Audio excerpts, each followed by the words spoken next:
Evening all, how we doing? We are live again. My 20th day of live streaming today. Where else can you get that? Hey, where else can you get that? Where else can you get 20 days of live streaming for free? Amazing. Let's turn that down a little bit because, you know, they get a bit excited, them little skaters. So we got Video Monkey Graham in first, and then Aston saying he's a bit early.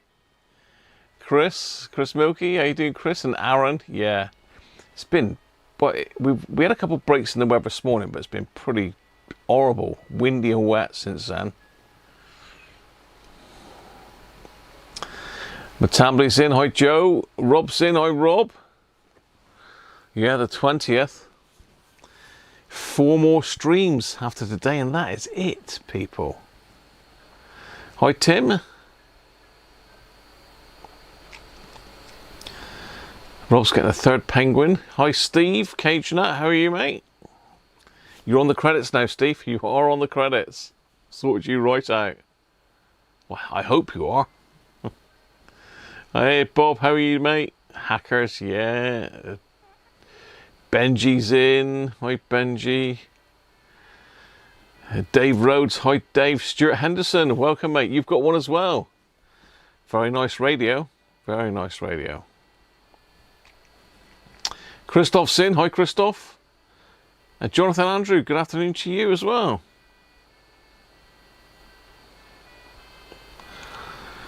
Mr. Laser Sounds in. How you doing? It's good to see some new faces in.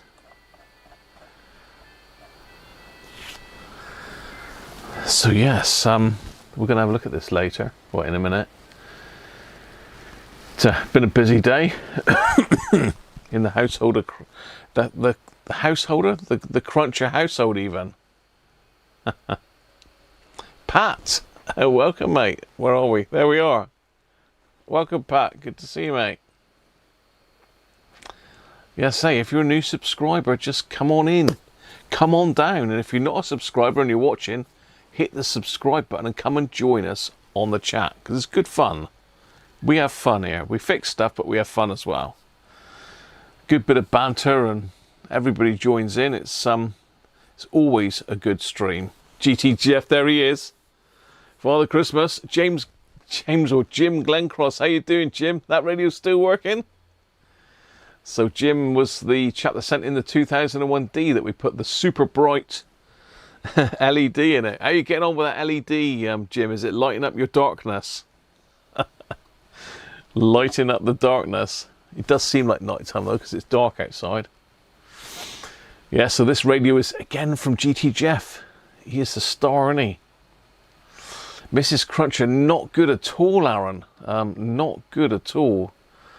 Yeah, she really isn't good. She should have come home from work today, but she stayed in there. But yeah, she is getting worse, people. She's going to get worse before she gets better, I think. Really, really not good. She's due home probably about 6:30, 7:15, hopefully. I've sorted out tea so she don't need to worry about anything when she gets in. She can just sit down in front of the fire and warm up. Good stuff, James. Glad it's still working. Well, I know it's going to be still working, but yeah, there's a dark side up there. You need your LED doing as well, Benji, do you? My chair's going down again already. I really just sat on the thing. So let's go over and see a certain little penguin and his mate who are guarding my beer calendar, my beer advent calendar. There he is. Hi, Penguin. Hi, mate. Pongo. Pongo's still not paying attention, is he? I don't know what he's looking at. What is he looking at? He's looking at something under the bench here. I don't know what it is. I don't know what it is he's eyeballing.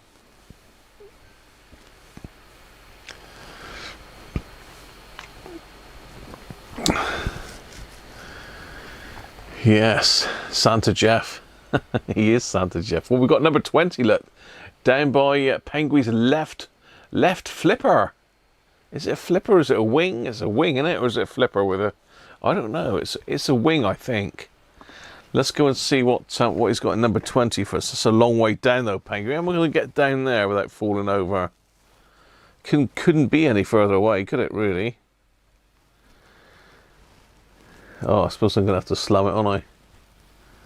I'm going to have to slum it, Penguin, aren't I? Let's reach over and try and get this out, then. Without falling over. Oh, dear, that is a long way down. I'm going to have to go out. I'm going to have to go out past that. I can't get down there, Penguin. What do you think I am? Some sort of athlete. What have we got? I haven't seen it yet. Have we got something interesting? So we can get across without kicking the camera over.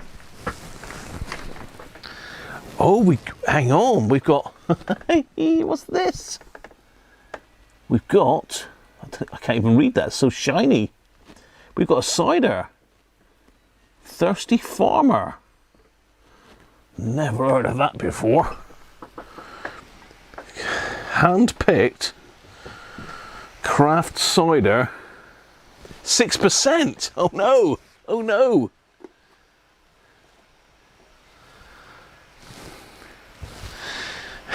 What's Benji doing some big Clive advertising now? What's going on here? I haven't got a glass either. What's happening?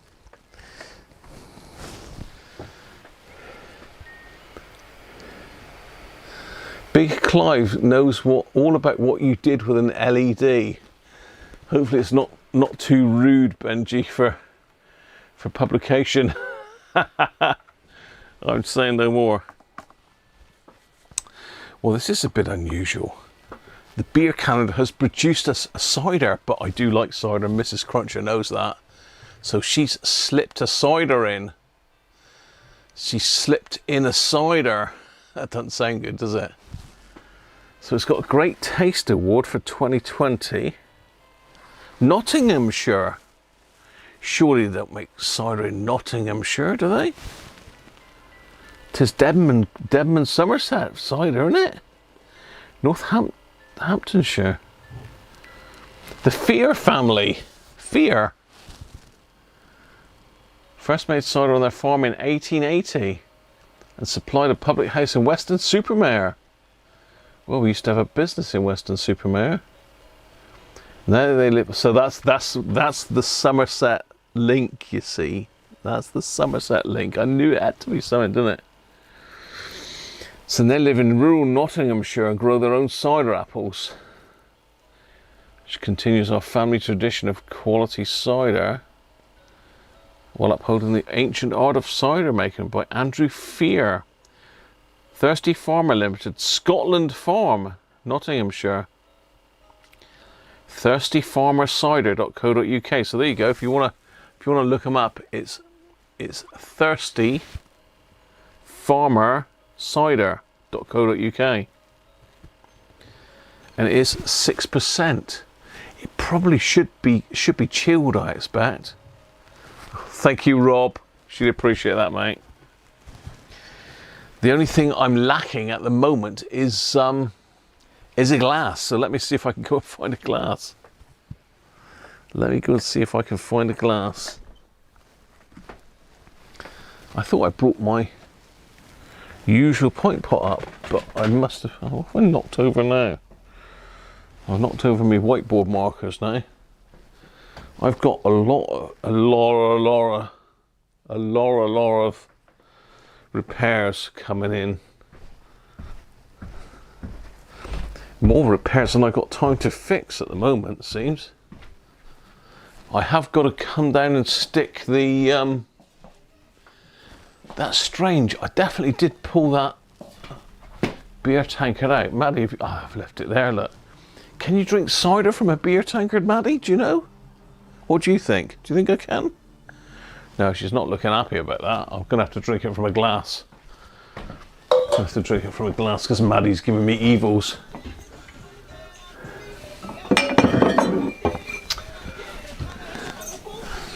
So we're going to go with my cider glass of choice, Addlestones.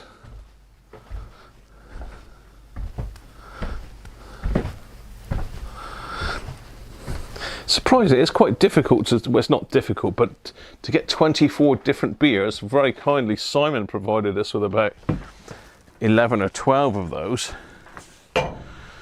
Whew.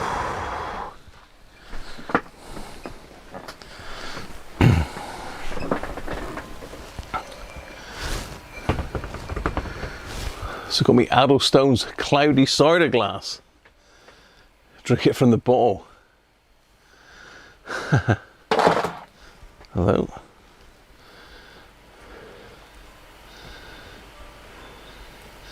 Need no help on the beer advent.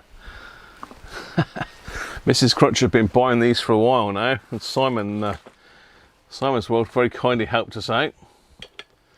Let's get into this. I do like a nice cider. Not had this before though, so she's certainly been trying some new ones on me this year.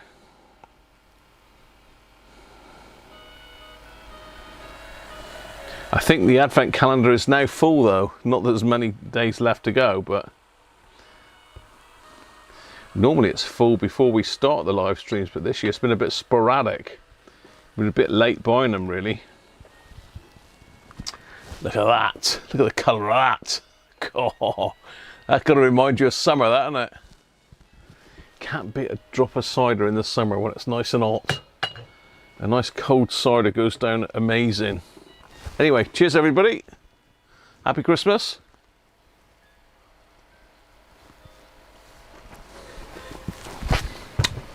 Oh, nice. That's nice. I'm actually quite pleased I got a cider today. So the usual, we're going to have a look at the festive t-shirt for today is Farter Christmas look. Whoa!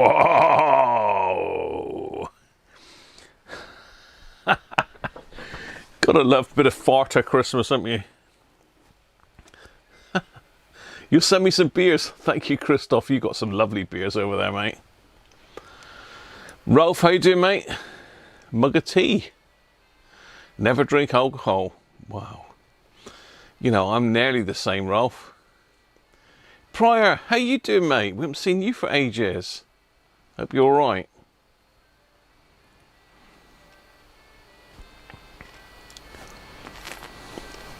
So yeah, bit of cider today.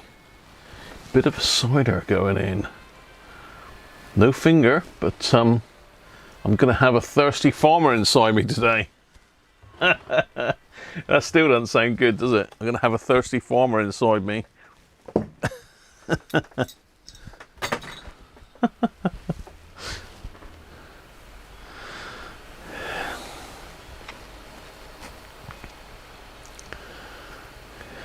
You produce enough methane to float a zeppelin. Ham sandwiches, that's a bit strange. Oh, sounds more tasteful than the knitwear. Dave, what are you saying? You saying it's bad taste? It's nice actually, nice drop that.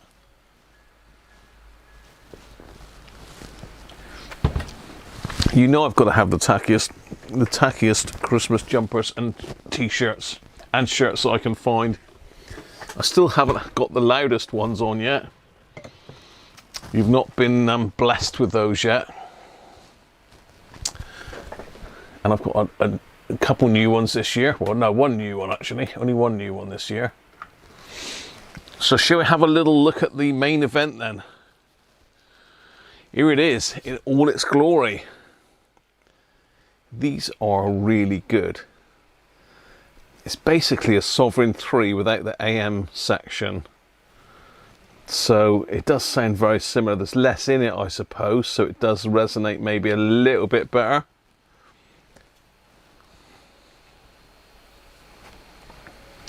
Makes a change from the sheep. What are we saying about sheep, Rolf? What have you heard? What have you heard, Rolf? What do you know, Rolf? Tell me. What have you heard about the sheep? Let's not go there. Anyway. So we've got a Hacker Black Knight. I believe someone said they got one of these.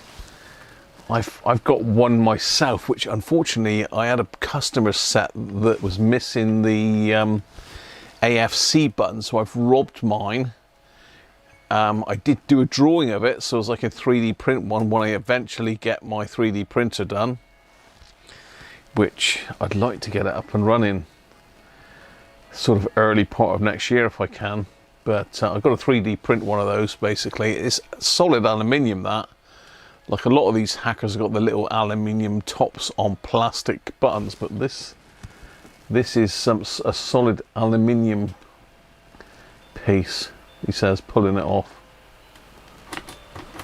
It's a bit different than the other buttons. It still is hollow and it goes over a plastic button, but it's not like the other ones.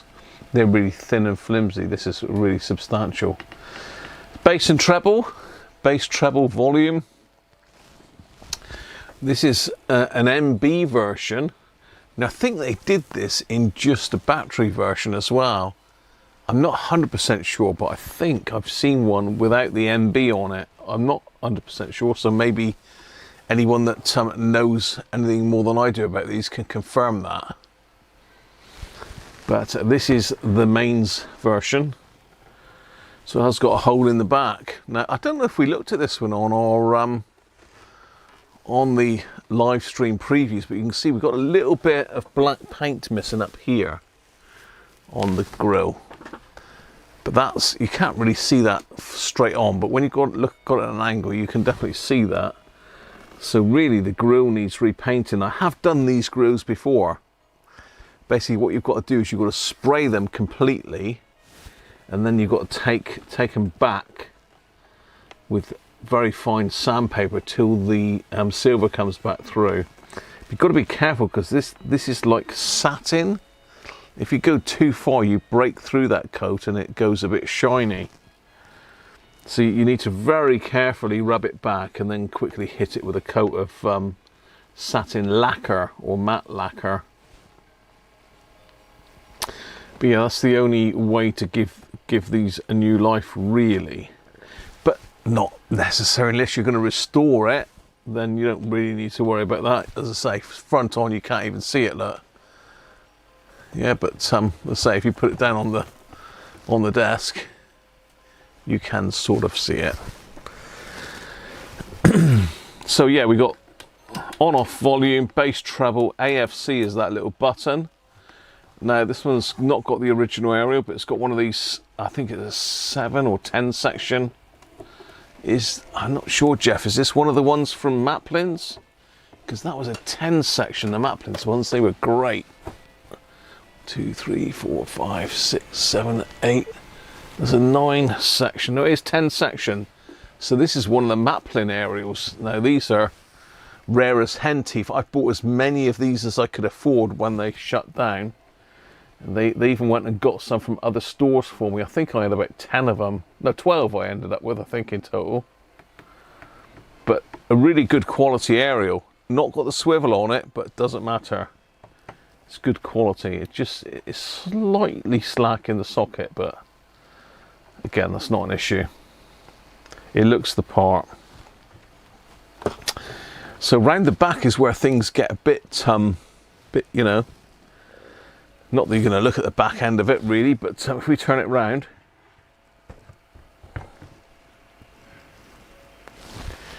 we've got some bits missing. We've got no rear grille, and there's like a little plastic insert goes in here just to finish that off, which is missing as well. So those are missing, but I've had a good old hunt around today and I've come up with a spare one. I don't know what radios this has come off of, but it was in my spares bin, so as far as I'm concerned, it's game on. It's not got the black cloth on it, so I've cut a piece of that. I've done this earlier. It's one I prepared earlier. So I've cut out a piece of speaker fabric, look. Little tiny hole in the center. Obviously you get that center hole by folding it in half and then in half again. Very fine cut with scissors, and that will slip on there very nicely. So we're going to fit this in a minute. There's only 2 pegs left on this one, so I've got to attach another 3 legs to it and glue it all in, but we'll do that in a minute.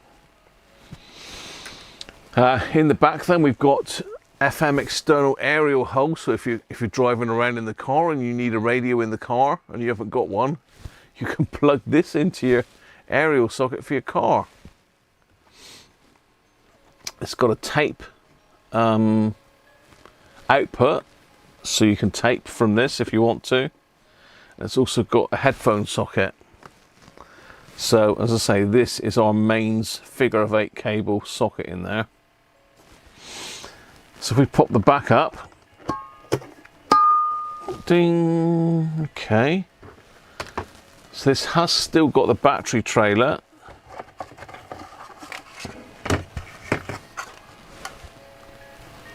In good condition with all the clips there. They're all there.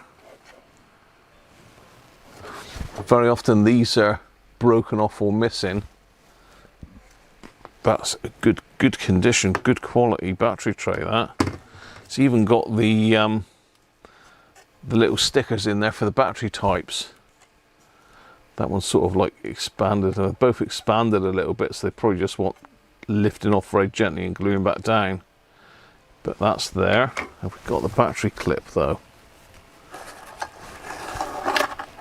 No, we haven't. Oh, okay. We haven't got the battery clip, we've just got 2 wires, so I can sort that because I've got some that I've made earlier. We'll get that done today.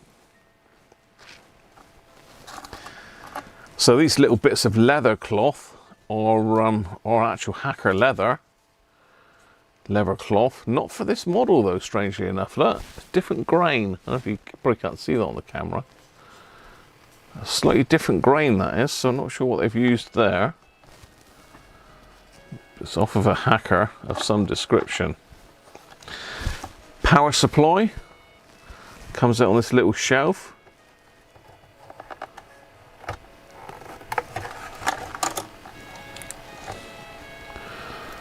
Wired in to the amplifier board. I don't know why I've just pulled that off really, but you know, I'm gonna have to put it back on now so I can demo the radio if it works. Yeah, so here's it's a different layout than the other radios you've seen. As you can see up in underneath, so we've got the amplifiers there. I believe that's the amplifier. Or was that the IF? No, that's got to be the amplifier. And we've got a tone board up inside there, which runs the bass and treble. We've got a little RF board here, AFC buttons on it. So that might just be the AFC circuit. We've got the FM front end over here in this plastic container. Ah, no, hang on. Amplifiers over here. Amplifiers over here, look. So that's the the IF section over there. Lock fits in it. So, I mean, there's nothing really in here that's gonna say this isn't gonna work. It looks like this is roughly the same amplifier board as the Hunter. Maybe slightly different, but similar layout. Different connectors really. We've got the Sovereign, Super Sovereign connectors in there now. Aerial fits okay. So very slightly loose, but not, you know, it's nice and firm on the bottom there.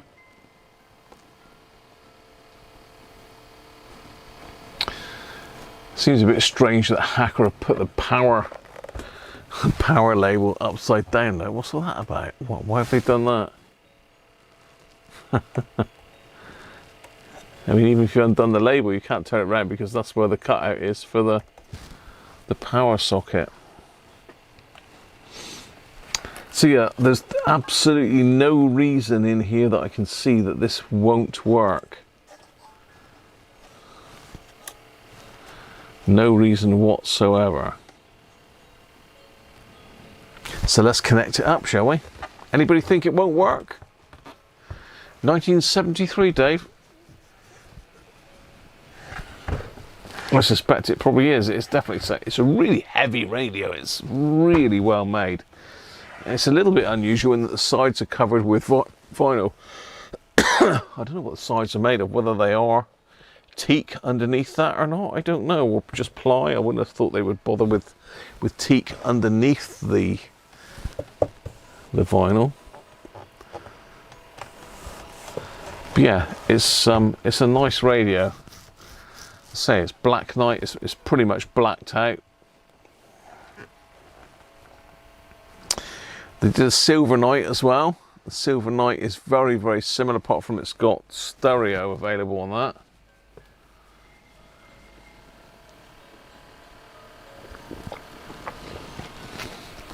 It's not a stereo radio, but it has got a stereo output.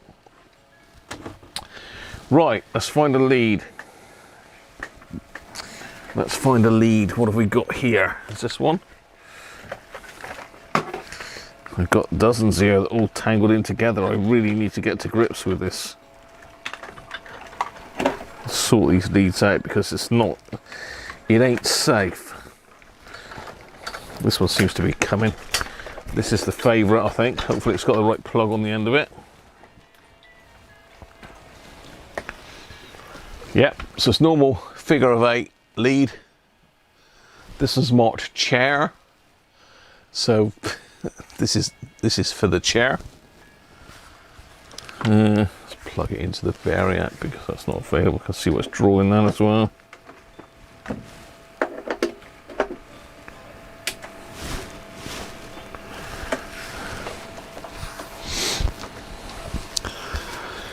Let's plug her in. Who thinks it's gonna work then?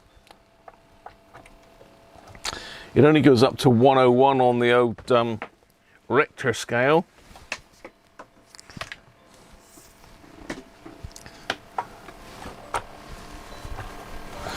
Only goes up to 101 on the dial, so there's not a lot past 101 to be fair. It's some local stations normally. We've got the voice on FM up here that's on about 106 and 108, so we won't be able to get that. Radio Devon's on about 104, but it's also on 90 something as well, so yeah, nice. A slight rubbing of the labelling on here, but that's fixable because it's black. And if you look at the Super Sovereign, that's got white lettering, which you can't reproduce unless you've got a white laser printer. So yeah, the lettering's looking good. Couple the off marking and the volume just need a bit of a touch up, but you can print that in one piece and I can put that over with a transfer, so that's not a problem. Let's turn him on then. Let's turn that down. Let's go to 100. The dial thingy does work, so we'll look, make sure I'm on 100. AFC is on. Let's wind her up.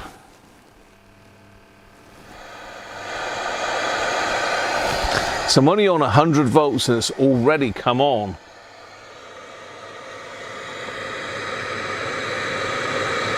So it says it's primary is 245 volts, but it's clearly working. I think it's going to need a bit more juice to tune in though.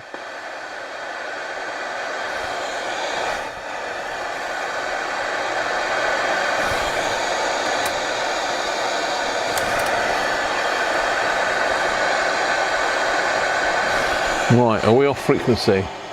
Because a car's broken down at the Pickford turnoff, and it's slow in West Yorkshire on the M621 westbound because the car's caught fire between junction 1 for Beeston and the M62.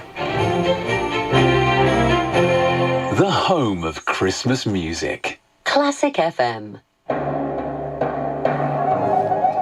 This sounds bloody amazing.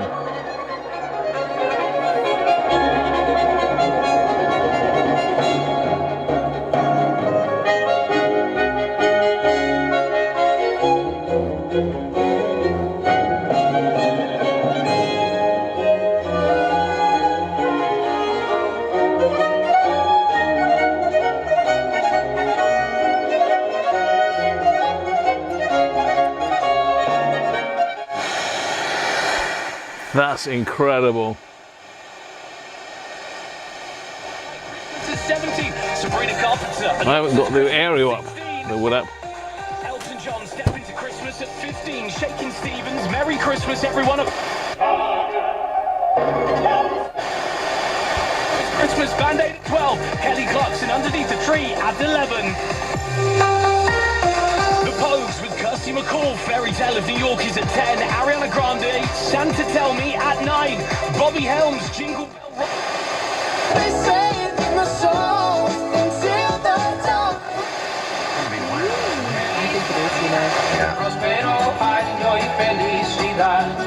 Right, this is not the only big fight happening this weekend. Marching America to a painful government shutdown that will crash the economy and hurt working class Americans because they would rather enact massive tax cuts for their billionaire donors than fund cancer research for children. That was, if you like, the Democrat point of view. However, the Republican Speaker of Bit of the House, American Mike news Johnson, alert took a more from optimistic England. tone this morning, seeming to suggest an agreement would be made. Is there going to be a different bill on the floor today? Are you going to vote today? Yeah, we're expecting votes this morning, so y'all stay tuned. We got a plan. Both sides. You reached a new agreement? What's it? We don't do politics, do we?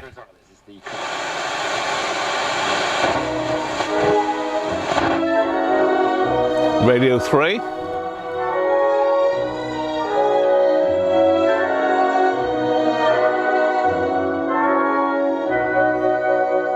That goes very loud.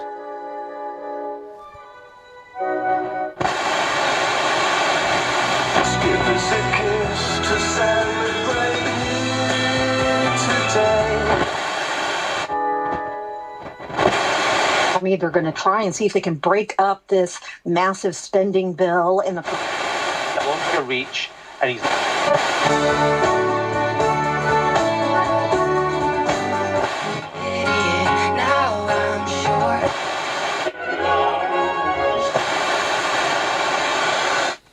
Wow, that sounds bloody amazing. Hell. Wow, right, let's catch up with the chat.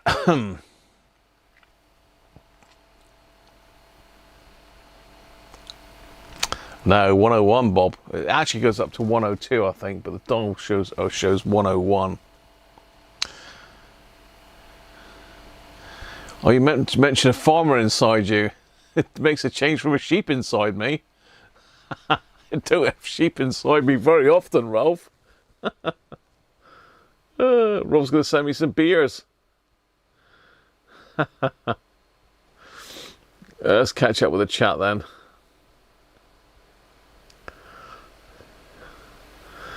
This is the first batch of BBC local stations marked on the dial. Yeah. We got Sheffield, Nottingham, Manchester, Stoke-on-Trent. Is there Devon on there? No Devon on there. Oh, Bristol. That's not Devon. That's sort of Somerset, although they call themselves Avon, I think. But they've seen 1973. Christoph loves it. Wonderful radio. So Rolf's saying for replacement battery connectors, cut the top off a dead battery, turn it upside down, cut round it, job done. Yeah, good tip there, Rolf. Oh, not power cuts again, Aaron, but yeah, I have heard there's another storm coming through this weekend. I have heard that today. I went down and seen my mechanic man today. So Mark, if you're watching, happy Christmas, mate.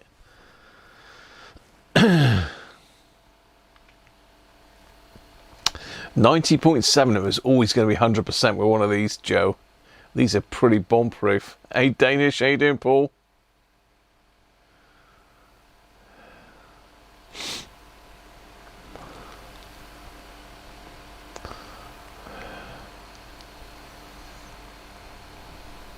Afternoon, Les, he's in. It is VHF, mate, yeah. End of the video. No, we've got plenty to do on this one. Brett's in. Evening, Brett, how are you? You got a couple, have you? One of them boxed. Yeah, it's a lovely sounding radio, Brett, isn't it? It is a Sovereign 3 basically, but without the long wave, medium wave. It is identical in size. It looks a bit different to the Sovereign 3, but it is really the same radio. Not Feliz Navidad.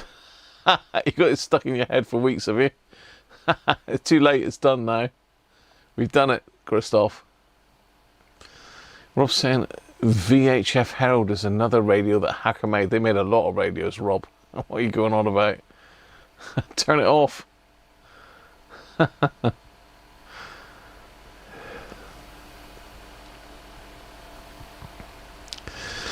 Yeah, really, you know, this is... Does it need a recap? Probably doesn't. I mean, I've rarely found one of these that the caps are bad on. Occasionally, hey, waiting for yours to be delivered. Suspect the aerial was missing. That's a shame, Steve. Really, if you can get one of these, you need to try and make sure it's got the aerial. And that the knobs have got the little silver bit. A lot of these can pull off. They go dry and the silver bit will just pull off. And that you've got the little AFC cap. But as I say, if you can get one, these old Maplins aerials were brilliant. But there is a Chinese aerial. Is that a 7 section or a 10 section? I'm not sure. Anthony, how you doing, mate?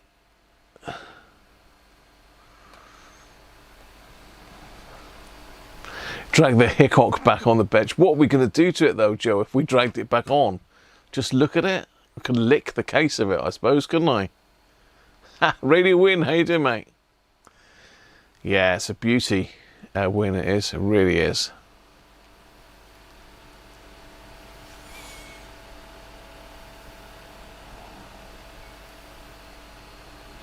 More than one Silver Knight. I've got a couple Silver Knights here, Brett, but I don't tend to hang on to too much stuff these days. I try and send it on if anyone's interested in it. Evening, Harvey, how are you? So we got a couple things. We got some cosmetics, but the other thing I think is we've got the dial is not correct.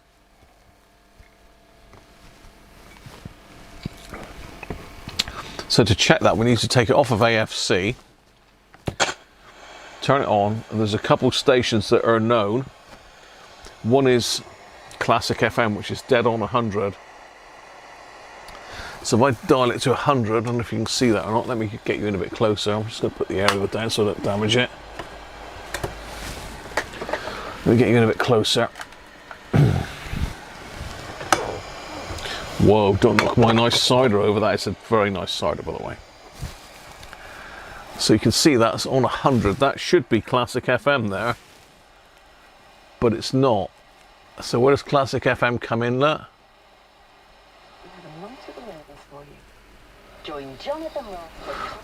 So it comes in there, look. So it's a little way off. It's a good, well, not quite 1 meg off, but it's more than half a meg off.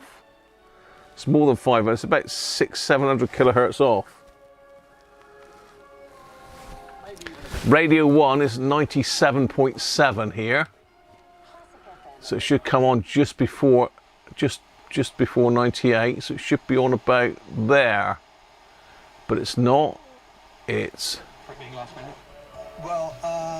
so it's 700 kilohertz off, look, 'cause it's coming on 97. If we have a look at the other end of the scale, oh, come on, focus. So radio 2 is 88.15. So if we come down to there,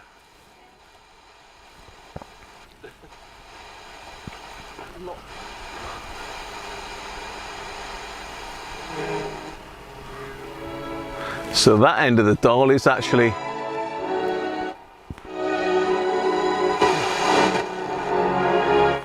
that end of the dial is right, so we've got to be careful here that we don't mess this side of the dial up to get that side in, because we need to push the dial that way. I need to check the alignment just to see if it's the actual pointer itself. It just disappears that side. check it this way. Oh, it doesn't actually disappear that side, look. So it looks like it might be the actual dial pointer, because if you can see there, we're good. How many hertz is that? I don't know, I can't count that. 10, 20, 30. It's about 40 hertz off of that side of the scale. Can you see that? Hopefully you can. And on this side of the scale, let's just put that aerial down. I keep trying to knock my cider over. Get off. And the pot of capacitor goodies is on the other side. So if we look at this side, if I wind it all the way this way,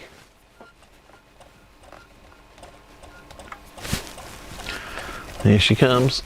If you see it's going, it should stop on the end.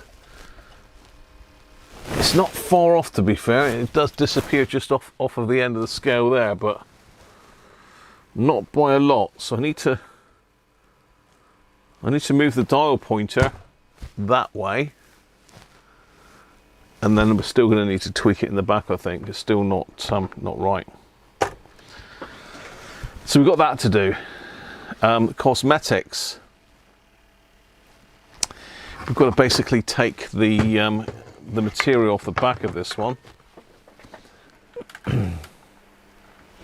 So basically we're going to have to take this material off here in order to get this new one on. So what should we do first? Should we sort the electronics first, and then we'll see what time we got left to do this? The electronics are the most important, aren't they, with these? We need to get the electronics right. We also need to put a new battery terminal, so I've got some of these. So I'm going to stick one of these on, one of my homemade battery clips, and that will stick on there, hopefully, quite nicely.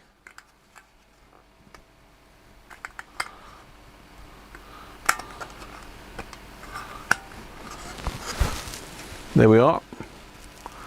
So I've got tags that I can solder to, so that'll be that one done. So another drop of that cider, because it is rather nice.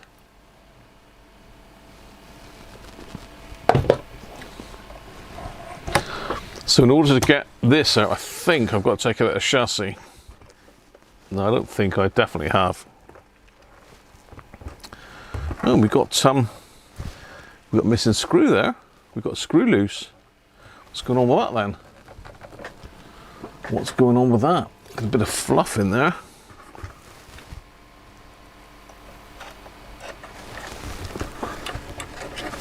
We've got a screw loose. So I have to find a screw as well. Wow. So we've got a serial number here, look, 13510. 13510.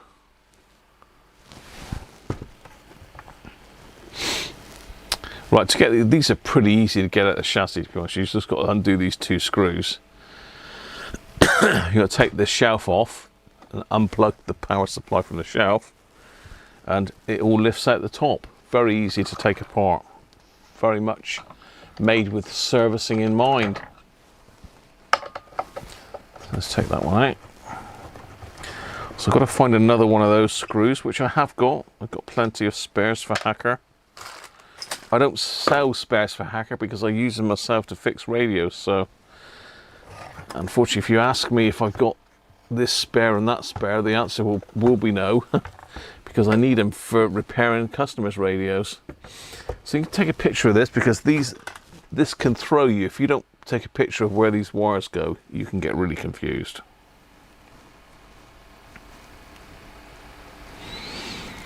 Really confused.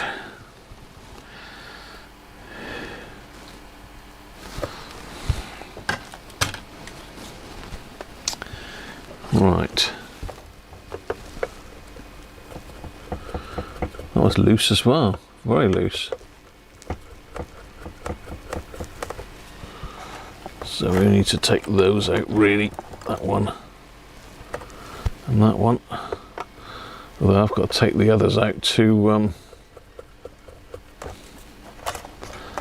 fix the clip on. We'll do that later. Well, that's that and that. Don't need to take the handle off this one. It should, in theory, just drop out now. We need to disconnect the speaker.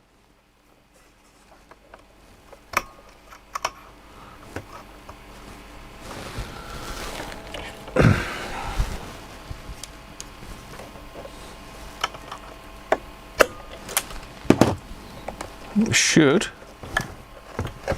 You should come out just like that. How about that?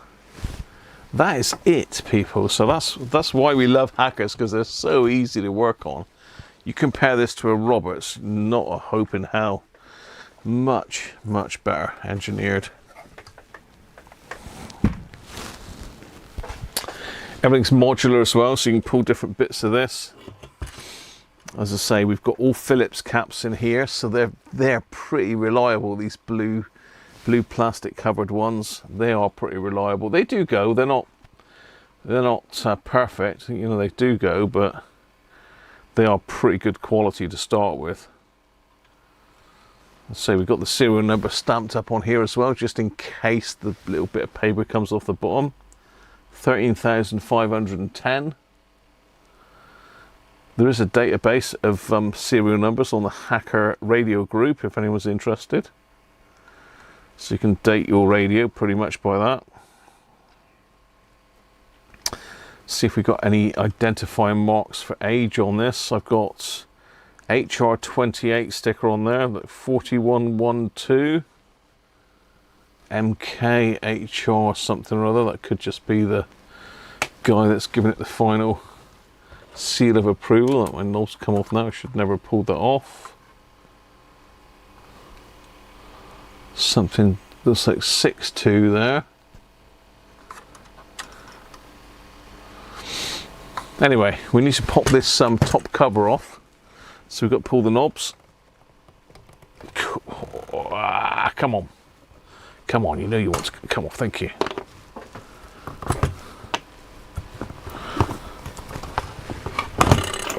Are you all going to be nice to me?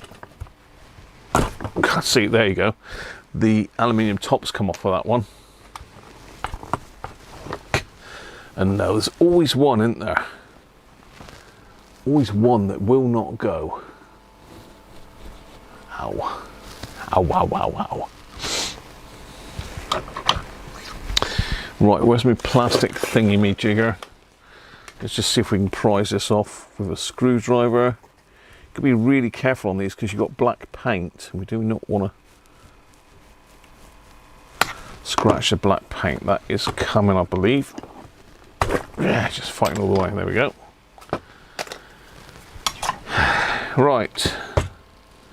4 screws.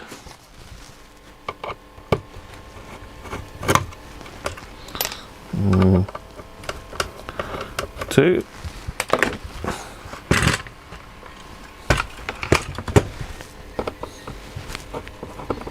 3. 4. The top panel should come off. There we are.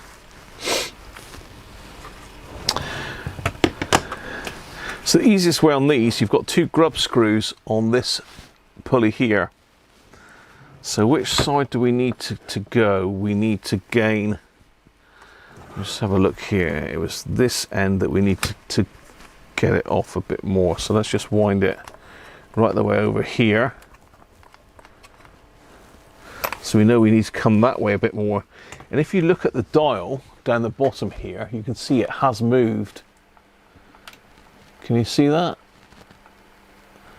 So if you see that little line there, where's my little non-metallic pointery thingy? Here. So you can see it did go right the way across to there, look. Can you see that? Just stopping there now. So either this has moved or this has moved on the dial cord.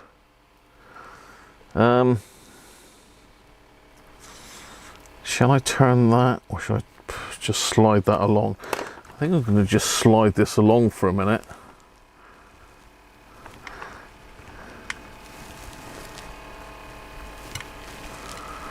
Okay, so I've slid that along a fraction. I've not gone the whole way.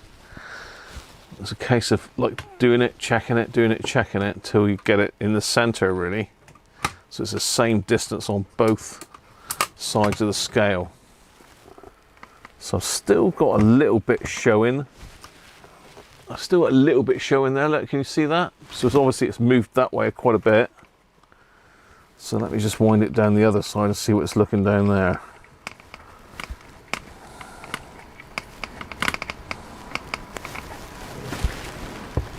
Okay, so it's still disappeared the other end of the scale, look. You can't see that. You can just see it, so it's just peeping that it needs to go that way a fraction more. So pretty much where I had it, where it's marked on the dial there. So it's got to go a fraction more. That is probably enough. You always need to get this bit done before you start messing about with any dial alignment. Make sure the screw holes are lined up, central, right, okay. Where are we now? Can just barely see it in the window there now, look. Have to go to the other side.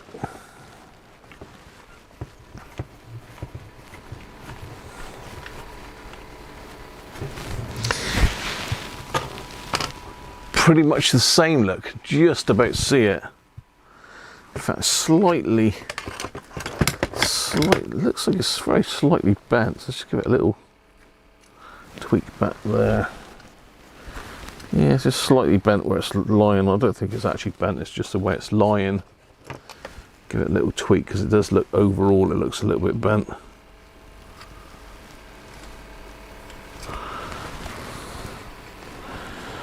A little bit more.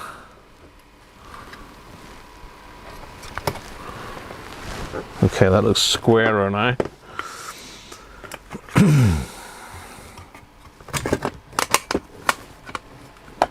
Yeah, that's much better. So it's actually what I was trying to achieve was it was going to be square in the window, so you can see it's square all along there now. Before it was a bit wonky one side. Right, let's just see where I am alignment wise. Now I've bent it square, I'm probably wrong again. Yeah, I'm too far that way now. Typical, isn't it? Gone too far now.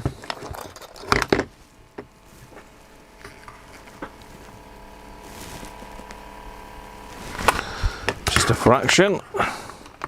Takes a little bit of to-ing and fro-in, but worth doing. Nobody likes a wonky dial scale, do they? You know, if I see a published frequency for a station, I want my dial to read the same as the station. I know, I'm just fussy, aren't I? I know. So that's just disappearing that side.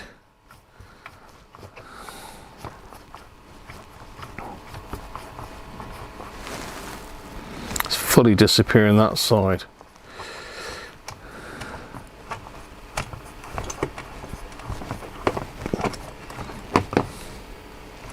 So it's got to go at like about 1 millimeter that way, if that.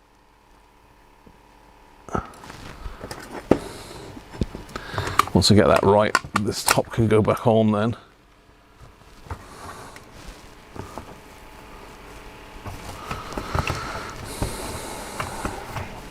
So we've had to move it probably about 5 mil, I would say.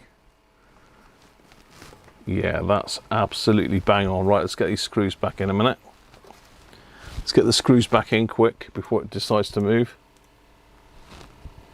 Actually, no, we better, while we're in here, we don't want to be taking this off again, so let's just give it a little brush off and give the, you can see there's a bit of dust in here, just give the pulleys a little bit of lubrication.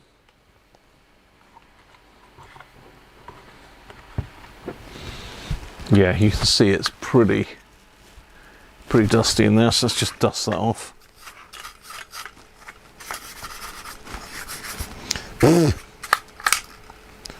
Oh great, just pop the spring and the the button off. Oh no, what's going on with that? Graham, what have we done? That's going to be a headache. Oh, it looks like that button was just hanging on by a thread. Okay. I think I may have just moved that dial pointer again as well.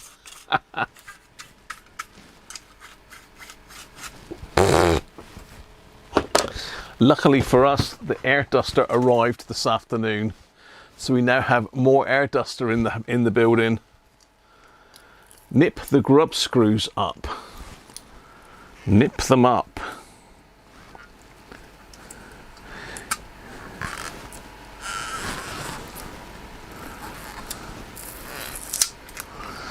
Nip them.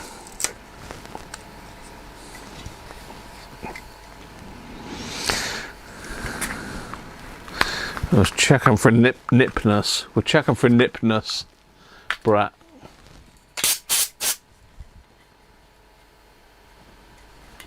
They do sound good.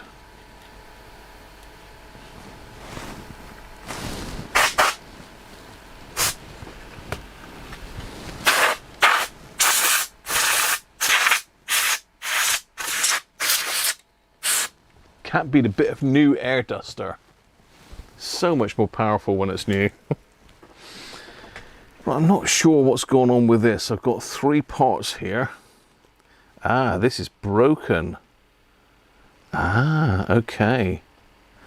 All is not good in the world of push button switches. This is actually broken. Interesting.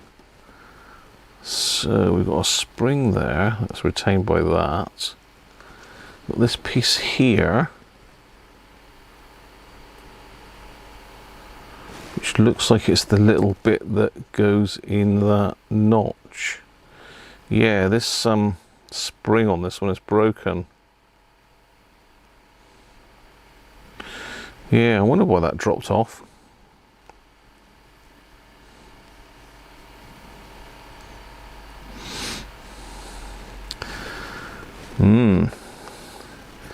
Gonna need a bit of gluing, a bit of a gluing situation going on here, I think. Because the pin that rides up and down inside this has dropped off, and the plastic shaft has actually got a bit broken off of it. So unfortunately, whoever's taken it apart in the past broke that. Let's have a look. Is that bit of plastic shaft still in there?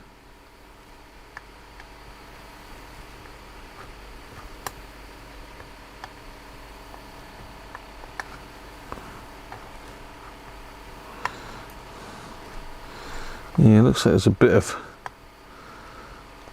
broken plastic inside that switch. So that switch needs replacing. I think this is what I had to do on the last one that I had that came in for repair. I think the switch had broken on that one as well.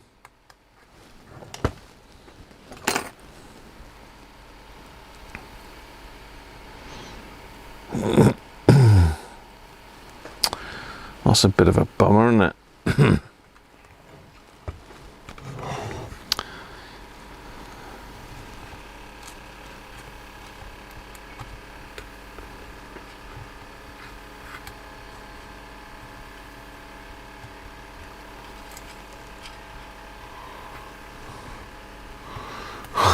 This is fiddly. Who took this apart? If we hadn't took it apart, we'd have never known that. It would have been a secret. Got to go that way around, isn't it?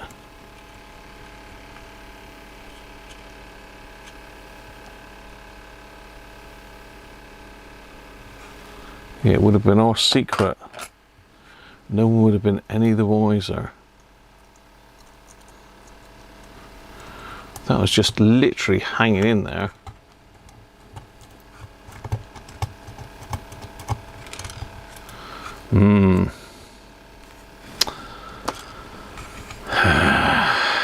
What are we going to do with that then? Dilemma. Do we ass about with this? Of course we do. It's what we've got to do, isn't it? We've got to do what needs doing. So I'm going to see if I'll just have to see if I can find another switch to replace this with. It's only like a on-off switch really for the AFC.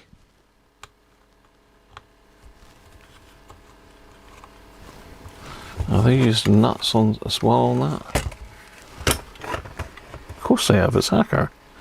They've used nuts, right? Let's get the board out and have a little look. See. It was all going so well, but you don't really realise this sort of stuff until you start taking it apart, do you? But yeah, it looks like it's part of the shaft is broken inside the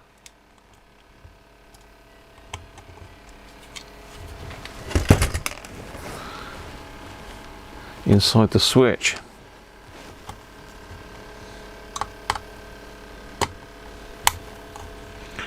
And I don't think that'll be gluable.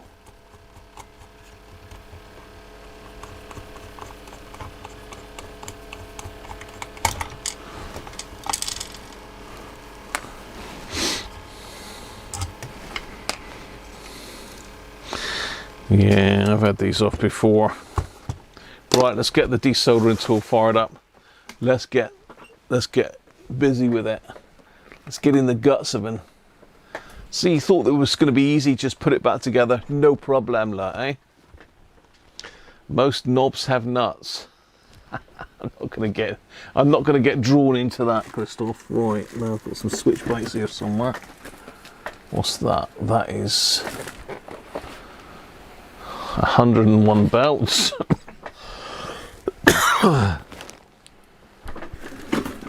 What's this? Is this modules or is this switch banks? That's Mullard modules. Somewhere I've got a switch bank stash as well. And what have I done with that? Is that it back there? Yes, switch banks.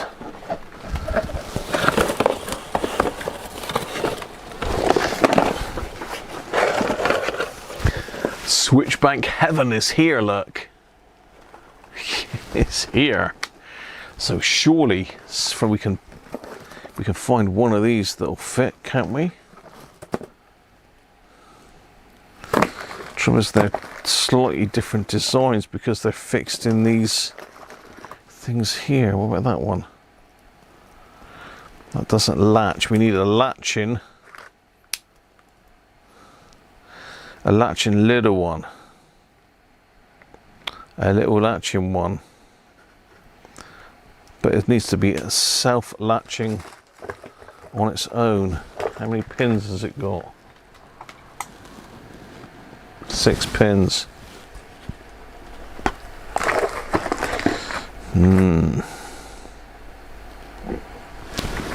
But small pins close together.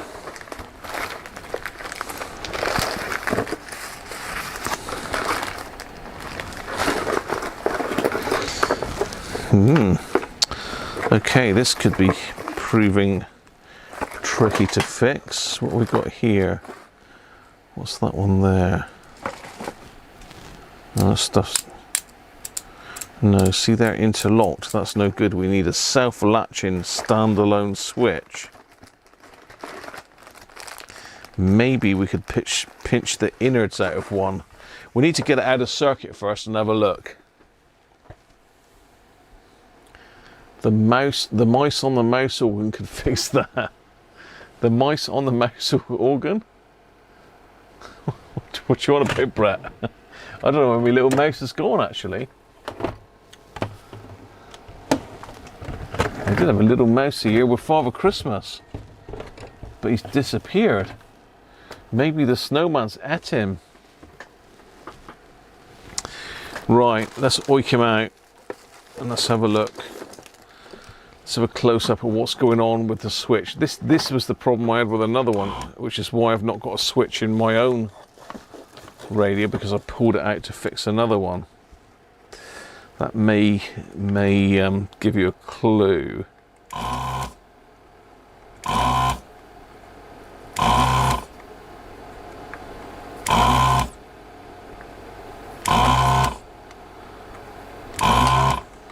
And they're just thinking we were having it easy today, look.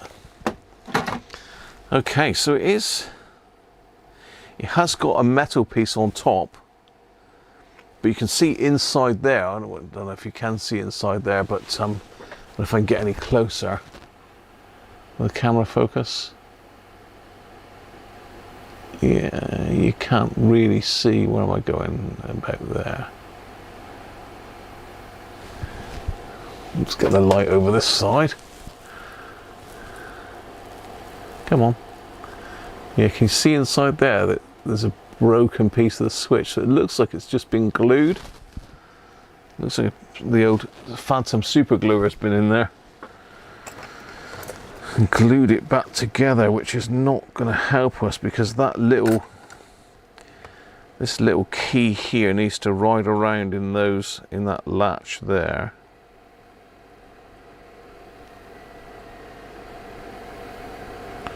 I think, is it that one that rides in the latch, or is it that one that rides in the latch?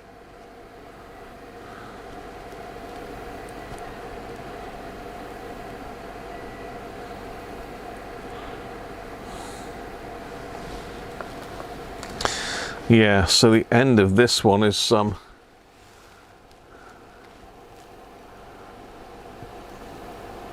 totally broken off, look. And say that wasn't me with the paintbrush, that was gone. How are we going to fix this though? I don't think any of these knobs are going to do it. So we've got these, we've just got the right switch layout, and that latches on its own.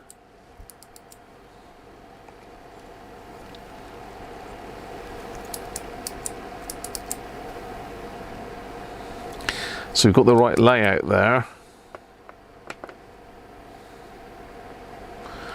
Let's just get this one out of its cage and see if I can somehow adapt it. The problem I've got is obviously the knob.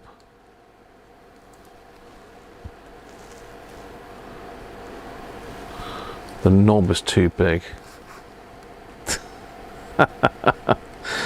Brett, do not even go there. Do not go there, Brett. I can hear it. I can hear that his head going. His brain's working overtime now to come back with something abusive.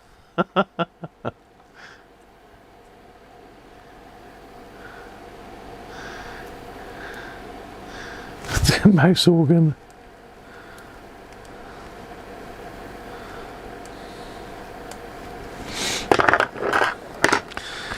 So I think we can get an operational switch back on the go here. So if I can pull that one out, if you'll come out now. Okay, so that's out. The pinout is the same, and it looks like this piece here fits. So what I need to do is remove this piece here and drop that switch in there, and we're nearly there. We've just got a knob proportions situation to sort out. Mr. Lace saying, yeah, it's just old plastic, as we know, gets brittle.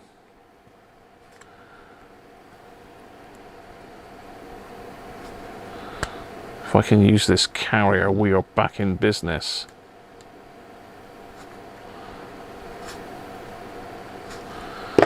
Come on, be nice to me.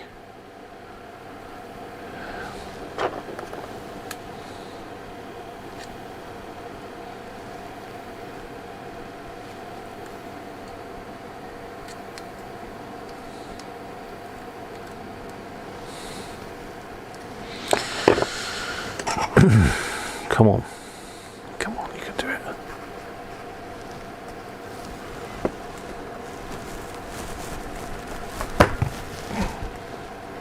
It's tight. It is tight.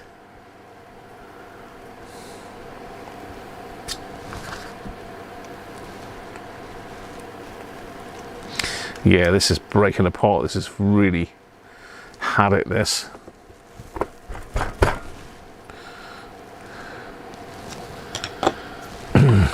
Abuse of Weir screwdrivers.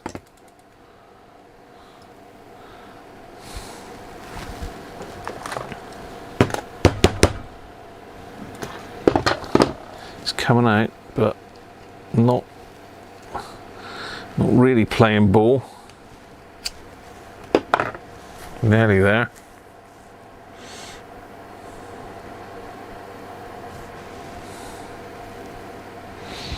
Yeah, I think this is a problem with these sets. I don't know if anyone else has got one of these that's had this same problem, but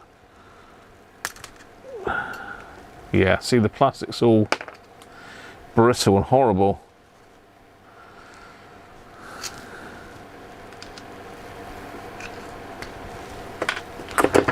Okay, that's that one out.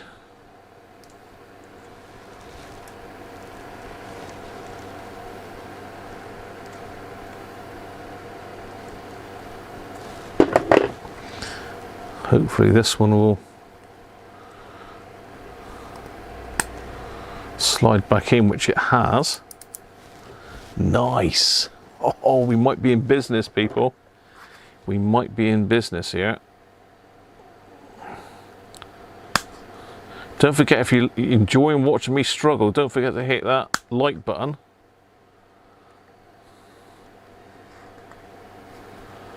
So I'm just bending the tabs back over so we won't jump back out. There we are. It's fully seated, but we've got to somehow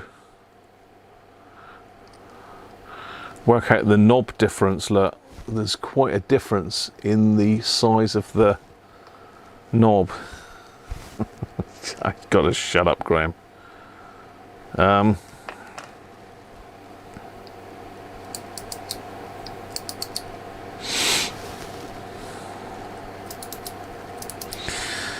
What I need is, I need a nice 3D printed part there, really, to just take up the slack. So I need a circular 3D print with a square key in it that'll just push onto. Let me have a think a minute. Would one of the other type ones fit on that? What have we got here?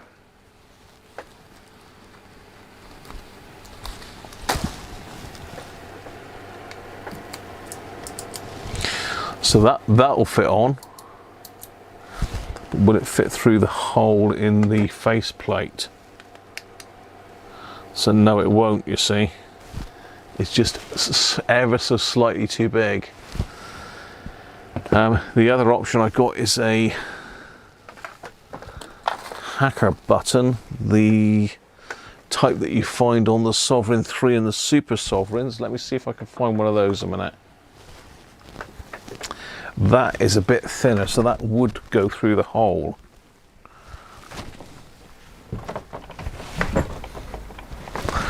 Let me see if I can find something with one of those on. I don't really want to pick it off of my lovely own one there. What have we got? I must have a Sovereign 3 here somewhere. Surely, Graham, you've got a Sovereign 3 here. You must have. Trouble is, I've got a lot of radios up in the loft to make room. What have I got there?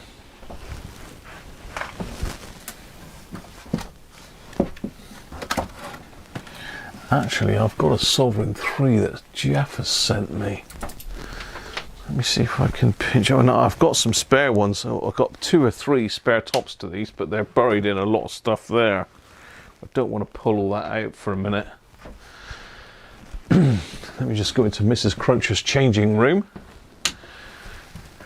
Mrs. Cruncher's got her own changing room. Very posh we are, aren't we?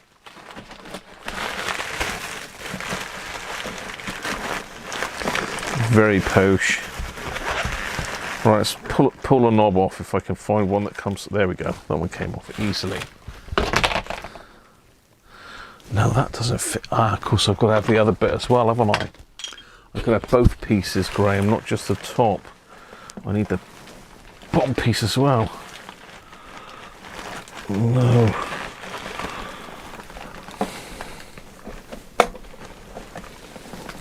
God, no. I'm going to have to pull them out. It's no good. I'm going to have to pull my knobs out. My buttons. I'm going to have to pull them out. Just try not to have to dismantle everything here to get at them, because Mrs. Cruncher's done this so tidily you wouldn't believe it. So she'll come home now from work and I'll have pulled it all out, look. So I'm going to blame you lot if that's okay. I'm totally going to blame you and say, well, they made me do it, Car. They made me do it. They made me do it.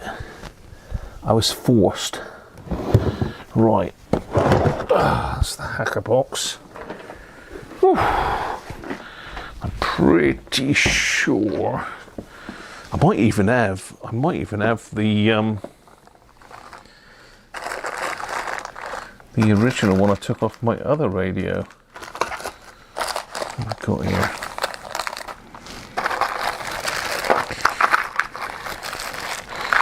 Okay.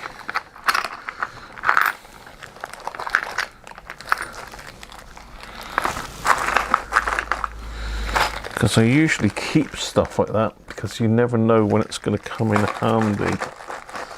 But I'm sure it's in here somewhere, but I can't see it. Herald RP10. No. No. Maybe that was broke, so I slung it then, perhaps. Well, let's put that down, back down there for a minute.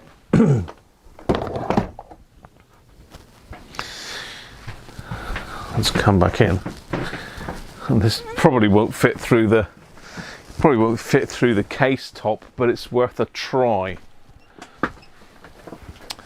So this is a push button off of a Super Sovereign or a Sovereign 3. A little bit thinner, so it might, if we're lucky, push through that hole. Are you feeling lucky? Yes, it does. Look, how about that? Bit of hole action there, look. You liking that? And that should fit on top of this, which it does, but it's a little bit shallow. So I'm not sure how that's going to line up in the grand scheme of things. Let's try that. I mean, the other thing, I suppose that might fit on top of there if I was to pull that off. Typically, that's not going to come off now. I've probably glued that back on. I just wonder if that will sit on top of that. Let's see. We've got options now. So this has got to be soldered back in here anyway. Let's put my soldering arm back together. Are we enjoying it so far? Are we enjoying my pain?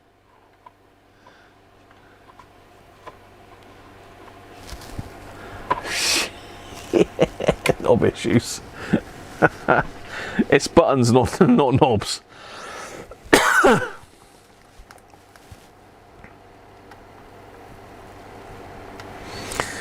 And this may not fit at all, but I'm hoping it will. I'm hoping it's going to be good to us.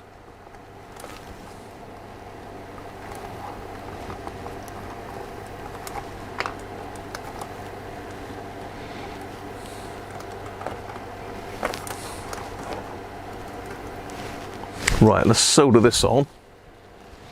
Solder it on.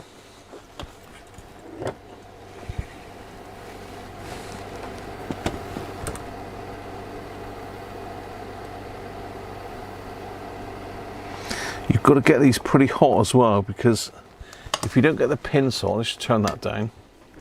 If you don't get the pins hot, the solder doesn't flow through. So I'm going to turn that up to about 360. Going going full on gung-ho on it.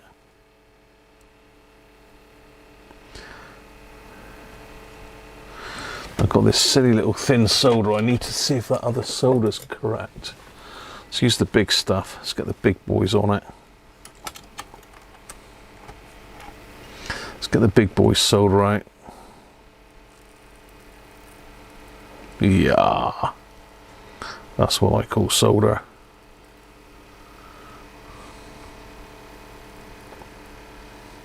Looks a bit blobby because a lot of these aren't connected. It's only using 3 of them. Now I'm going to put a little bit of flux in that because they do look a little bit blobby. Blobby, blobby, blobby.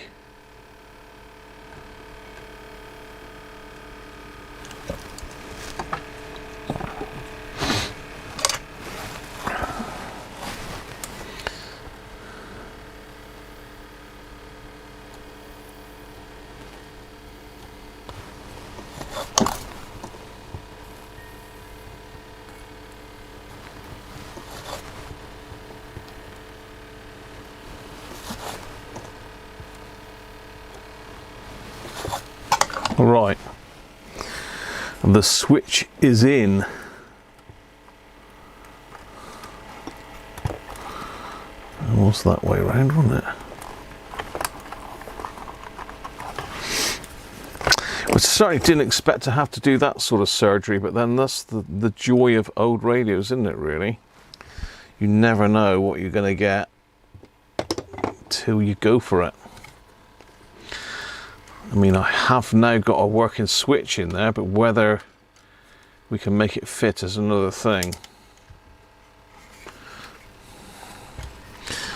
It's quite good because I know I have repaired these before and I've just scavenged bits out of other radios to fix them. If this works, then we've all got a solution for the future for when these switches go. If you can get hold of the spare switches, that is.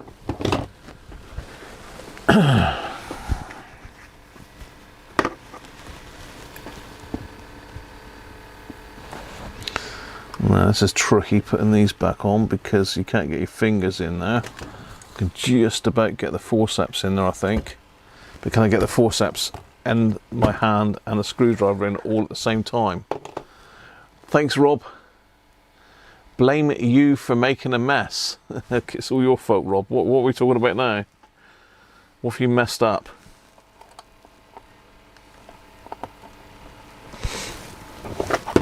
So there you go, Rob's owned up to making a mess of it, that.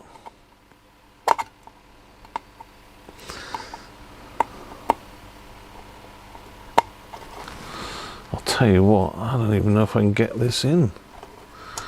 It's these wires that are in the way. If I get those wires out of the way, I might stand a chance. It'd be better as well if the nut was on the top side of the radio, not underneath here. Right, that's that. Is it going to play ball and stay there? Oh, I heard a twang then. Doug would be telling me off now. Watch the dial cord. Good old Doug. He was the dial cord watcher.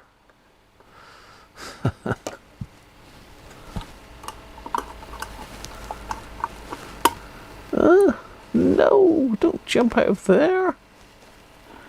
Stay in there.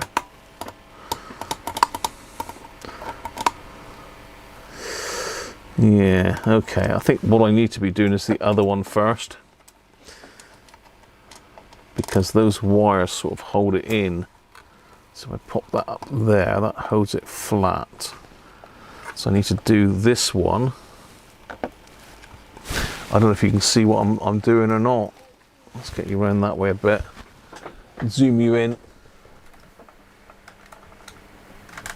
You can see the problem I'm having. There's not really any clearance to get. I can't get my finger in there, look. So I've got to put the nut through the hole, then through that. I've got to get a screwdriver behind on the screw. which is down here.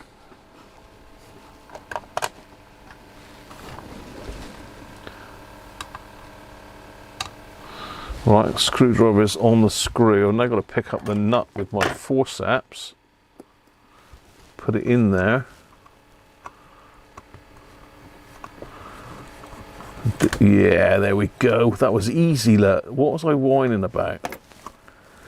Whine. Right.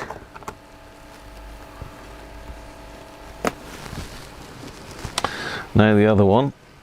Poke it through the holie. So I'm gonna have to get the other forceps, the little tiny ones, the baby ones, look. See if I can grip it front on. I could try it with tweezers, but the problem with tweezers is they don't grip it very well. So I need to get that. Let's go back with the screwdriver.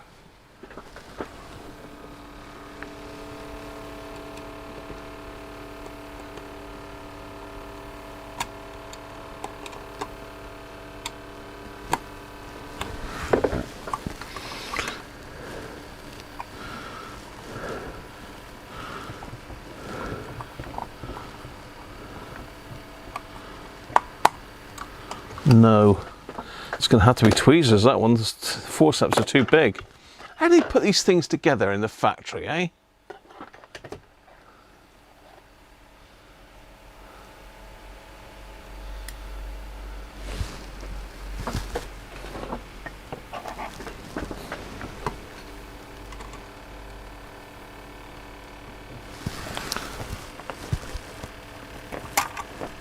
Perhaps they used tweezers. Can you see hacker engineers sat there with tweezers putting something like this together? Oh, you.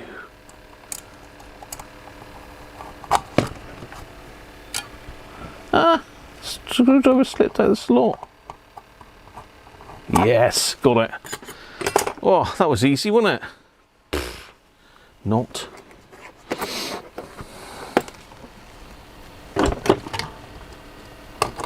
See if I can grip that somehow. Do that up.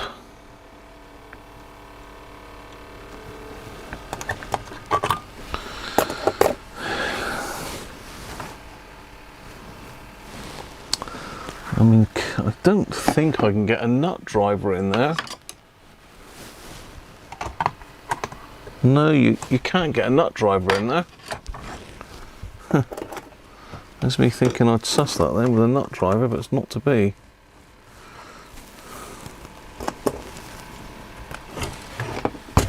Excuse me while I just pull it up in the air a minute, just to tighten it up.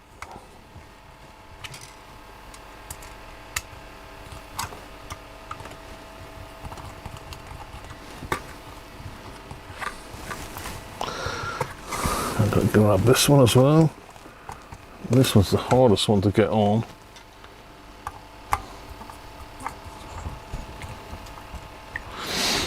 Okay, right. It is in there, look. So let's see what that looks like with the front panel on.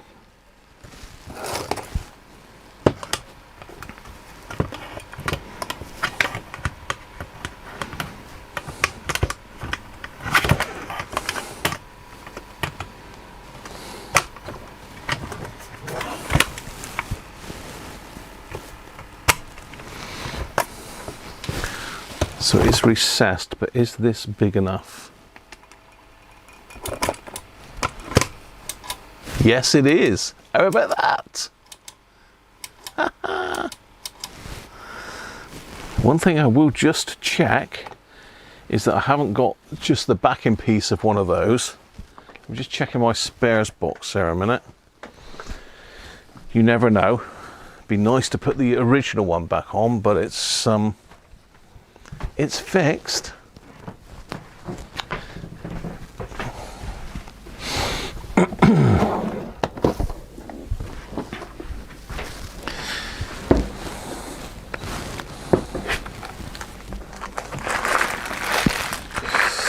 Yes, I have got one without the thingamajigger. Is that, it'd be lovely if that's the right diameter. Oh, wow. I think we could be in business here. I think we may be able to go with the original button, which is obviously the preferred method.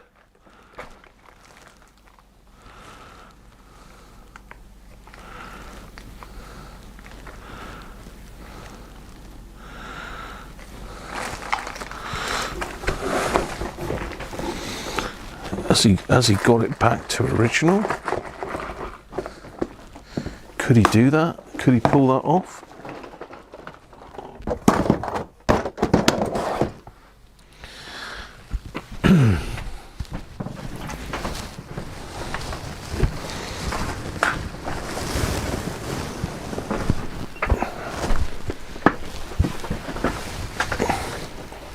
It's got me thinking whether this comes apart as well. Oh, you're joking. I've just pulled the original backing piece off of that button. But is that a star-shaped one in there? Is that a star-shaped button? No, it's not. See, that's square, so that won't go on there. But I've just found one of these, which is the bit without the aluminium on it, and that old button fits on top of that, and that will then fit on that. But that's too tall now, look. It's a little bit too tall. Yeah, it's a little bit too tall, so it's going to look like it is going to have to be that one. Yeah, it's going to have to be that one. I could do this by shaving this down, but obviously we haven't got time to do that now. So I could cut that down much smaller. It needs to be that high, really. So I'd need to get this and get the Dremel and cut that off shorter and put it on there, and then it would be original. So I will do that, but for the purposes of this, I don't need to worry. That is job done. Let's get the thing back together. Let's get it back together before something else goes wrong. It's lucky I spotted that, actually, because that would have come and bitten me in the backside, wouldn't it, that? What we were trying to do was, actually, no. I'm jumping the gun. I wanted to just lubricate the pulleys, didn't I? So going with some super lube, good stuff. It's in my Amazon list in the description of the video, so I'm just going to pop a little tiny bit on the top of each pulley.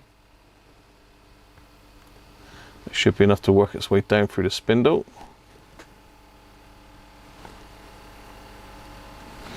And the other bit we need to especially lubricate is the actual spindle itself, so I'm going to do that from the top and also on the bottom.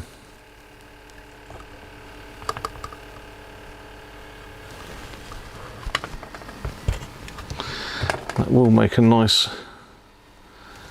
bit of improvement. Did I do all of those? That one. Yeah, I did. Faster than I thought. Can just about get into the tuning gang and put a little bit of lubrication in there. Just in there on that top gear.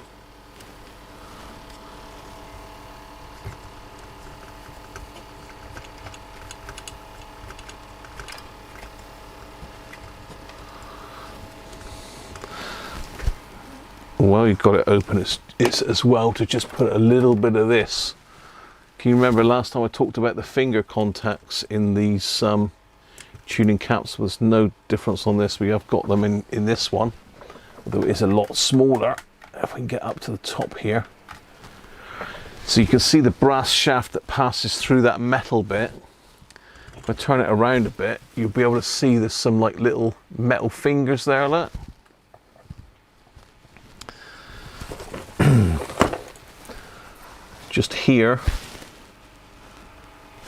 just there, look, and there, and back here on this.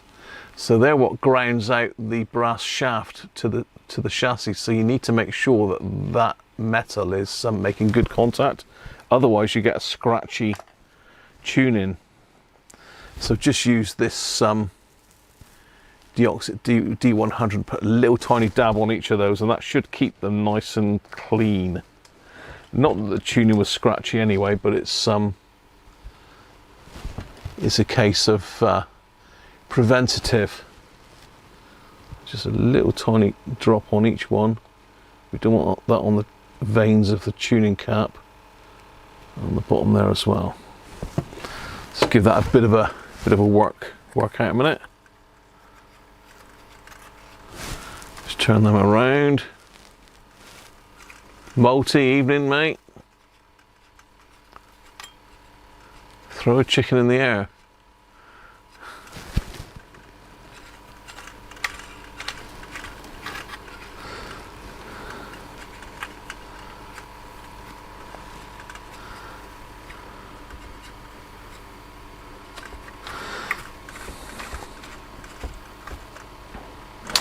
There we go, that's that bit done. Now we can put the top back on. Let's just zoom you back out again. Now we can put the top back on. Should give that a wipe over before I do put it on. I lost my little black cap for that, so there it is. I'm slacking on the cider, getting a bit dry. Get too excited, you see. It's one of those things, you think a radio's okay, but until you start looking into it a bit more detail, then you suddenly find things that are wrong.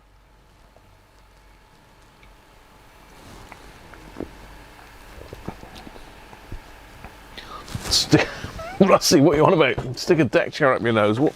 Am I in a different universe again, am I? Are we talking about push pineapples, shake the tree, or?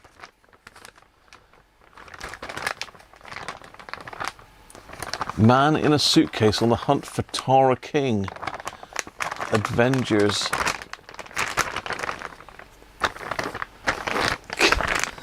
What are we going on about? I've clearly missed out on some chat here, haven't I?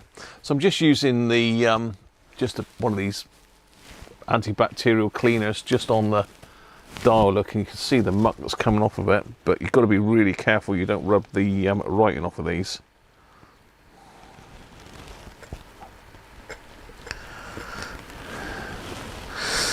Now I believe the font on this is Helvetica 12, because I did send off some text to a screen printer once upon a time. Yeah, we can do that for you. Send us over the text and we'll let you know. Never heard nothing from him again. So just be really, really careful with these. There should be some little station markers on here as well. There should be some station markers that run in this. There's like a little rail here. You can just about see the profile if it'll focus. Focus. Focus. Come on. Focus. There. See that little profile? There's little tiny pointers that sit in those. I wonder if I've got any spare ones in that little box of spare bits.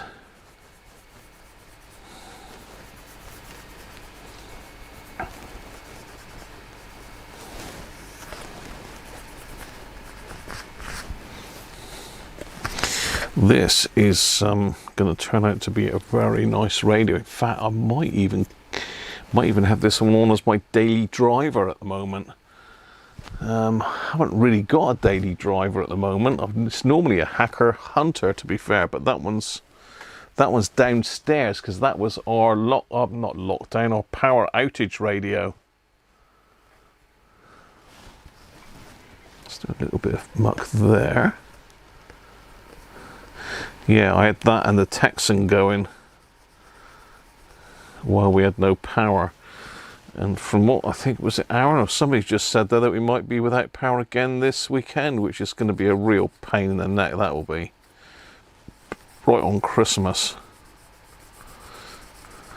Can anybody have a word with the guy upstairs for me and just say to him, look, you know, can you just knock it on the head? It's Christmas. We've got live streams to do. They don't understand, do they? Up the top. They should do. Right.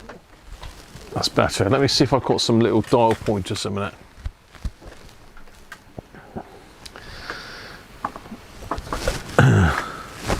I was going to do a little drawing and again 3D print some of these. I always thought they were coloured plastic, but they're not. They actually are painted. I've got a feeling I haven't got any of these.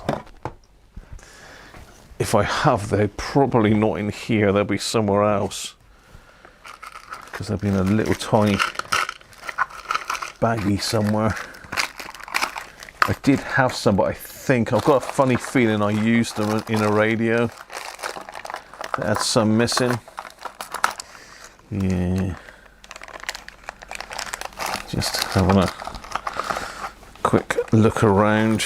My little box of tricks, just in case. They're not here. There's one other place that I might have put them.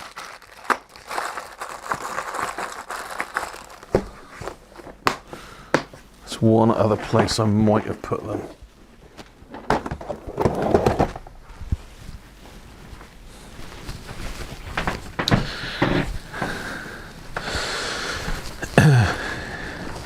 Probably want about 4 in there. I don't know how many they would have had from new. They would have probably had about 6 from new, I expect.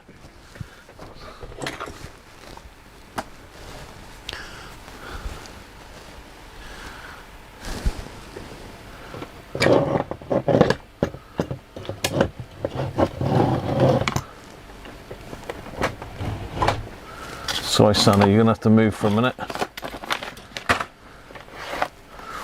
The problem is you can clip these in afterwards, but you risk breaking them. I don't think I've got any. Oh.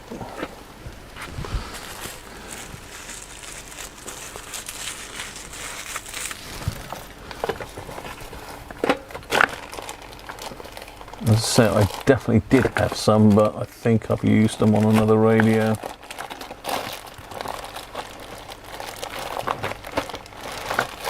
Oh well.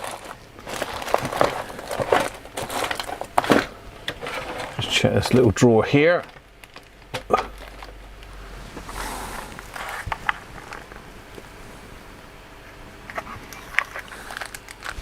No.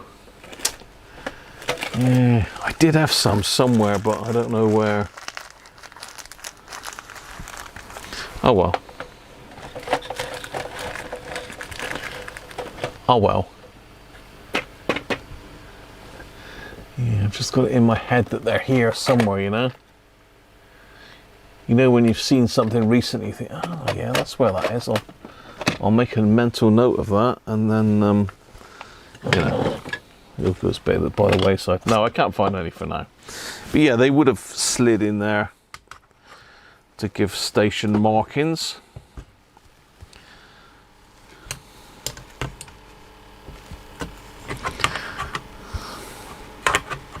But not tonight, Josephine.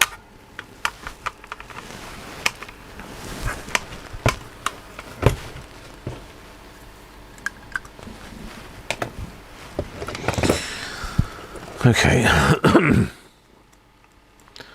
Still got this damn cough and that, you know. Nowhere near as bad as Mrs. Cruncher. Mine's started to ease off now, which is nice at long last. Don't over tighten these, it's only into aluminium.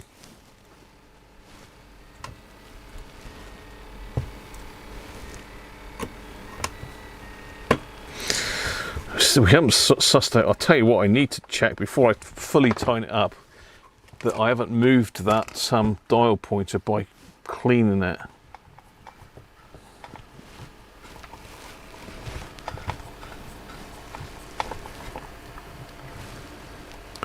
No, I haven't. Brilliant. Okay. Thank God for that. At least something's going right. Now, my screws have done a walkabout now.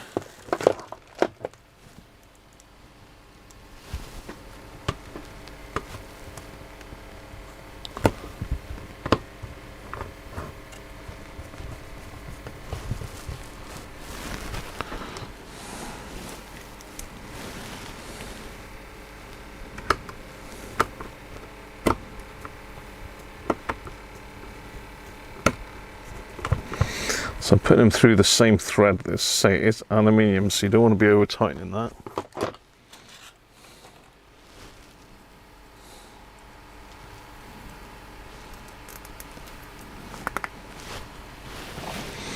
Let's get the knobbage back on.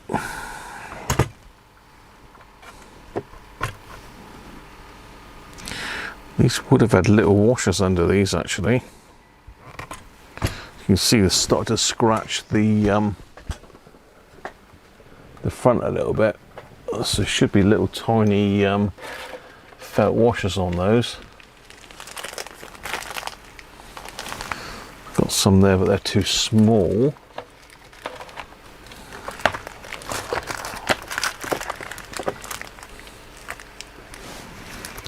They're too big, I think.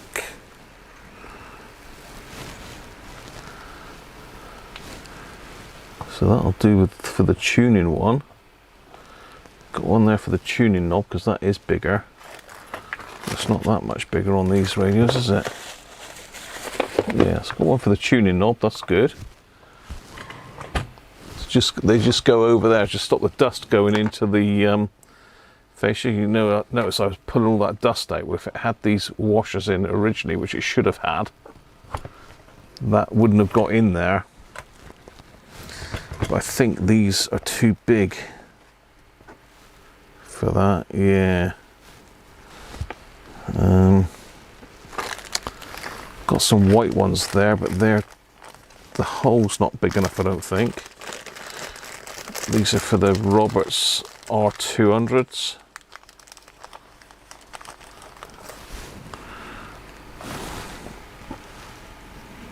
No, they're still too big and they're the wrong colour. If you put some white washers underneath a black bit, it just doesn't look right at all. I must see if I can get some punches and make some, because I have got some black felt down there. So I could make my own, but is that one? I've got one, look, so that can go on the volume pot.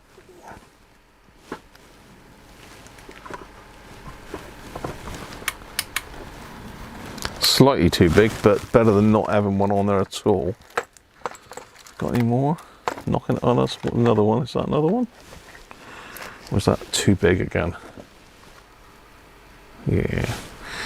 That is too big, really. Oh well, I shall have to make some up for that.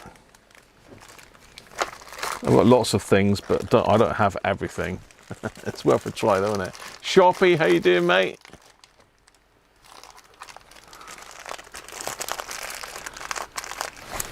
Nostalgia isn't what it used to be. What are we on about now? Are we going off on a tangent? Blake 7. It's taken me back a while. So what you need to do if you haven't got a washer is you need to push these on and just pull them back off a fraction so they're not rubbing on the face plate. So let's do that again.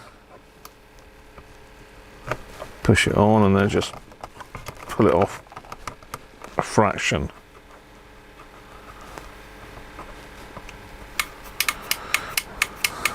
So one that gets used most is the on-off volume and the tuning. So they've all got washers in them. And I'll have to cut some more out. So I've got some felt material down here, which you can get from any craft shop. Just black felt. You just cut your own washers out of them, but ideally you want a punch so they're nice and flat, and then you want a little punch for the center. So I've got a center punch, but I haven't got one for the outside, so I could make up those. Right, they're all on. Let's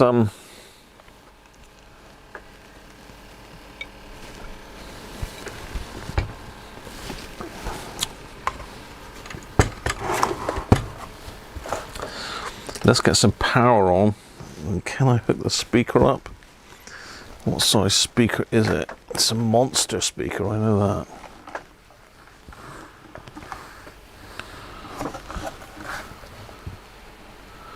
Yeah, it doesn't say what ohms it is, but I can possibly hook that up on the bench here.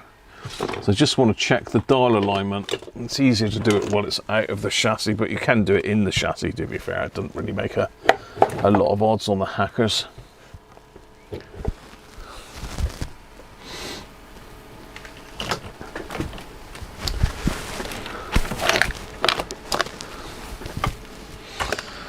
So let's use the yellow as the positive. Let's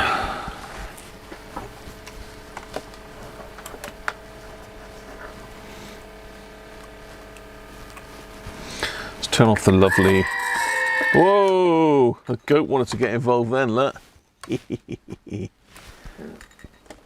I was due a goat, to be fair.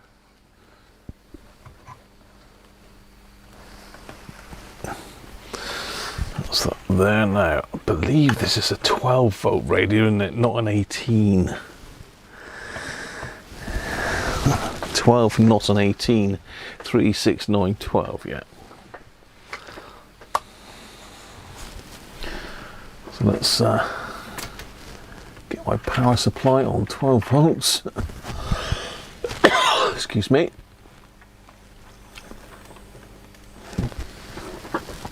Let's find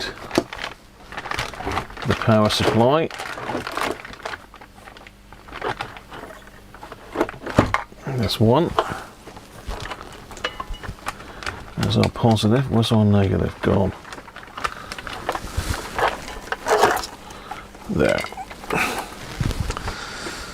So I'm going to connect onto these. Disconnect earth first, reconnect last, and let's make sure it's turned off. Yeah.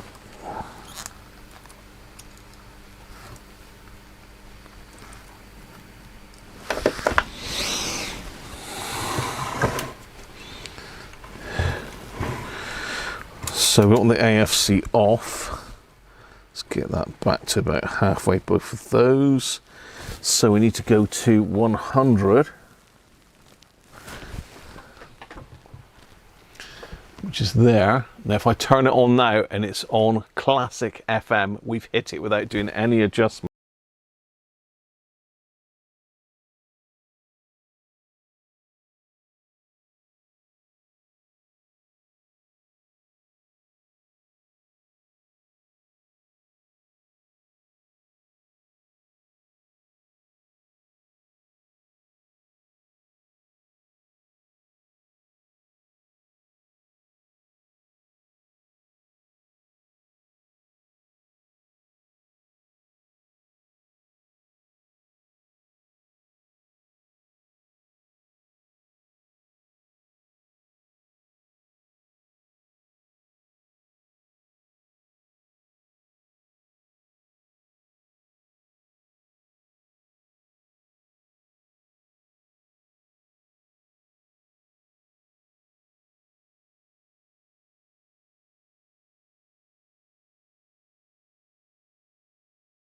Grant Still's Third Symphony, or Fourth Symphony, the third movement from it, on Classic FM.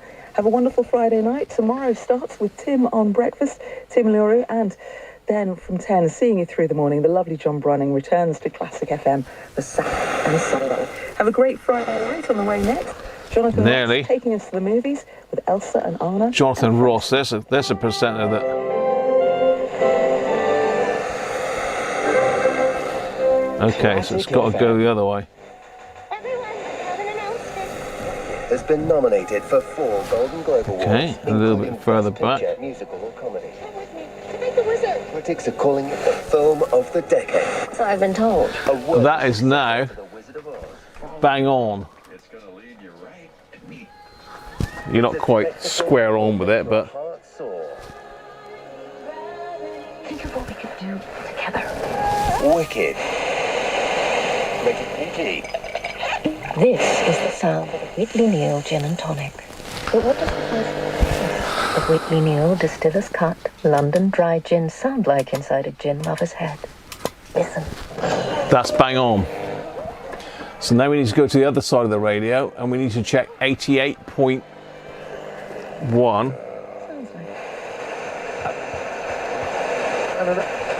Normal. What's the Delta car? Simon. Merry Christmas, Sarah. Off it goes. Right. No, we're out a bit. Number 1, Christmas number 1, 14th. Okay, so this is where it gets a bit complex now because we need to start messing with the inductors as well.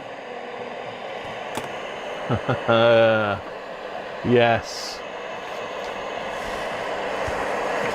So by getting it right one end of the scale, we've got it wrong the other end now. Is it?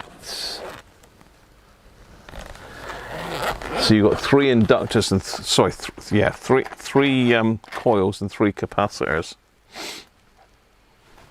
I could be careful with these because they are a bit fragile.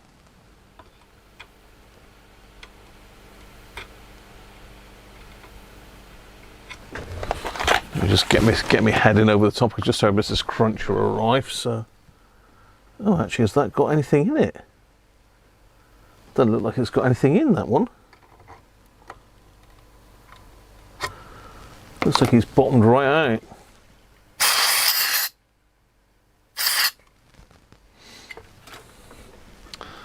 Oh, maybe we can't adjust that very well then.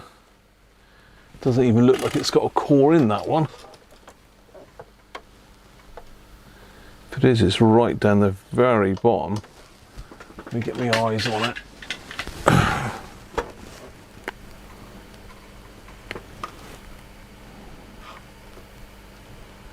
Yeah, there is a core in it, but it's right at the very bottom of travel. Let me just see if this is the right size tool a minute.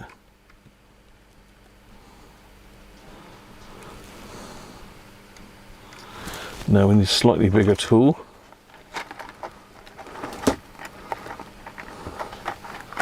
I think that one's going to be too big.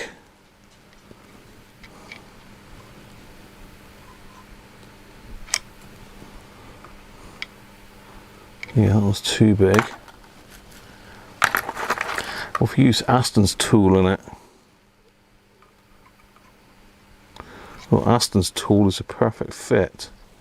So if it won't reach though. Aston, your tool's not long enough. You need a longer tool. I can't find my little red one. I don't know where the hell that's gone. That's my bestest trimming tool on the planet. Given to me by Mr. Rob Titheridge.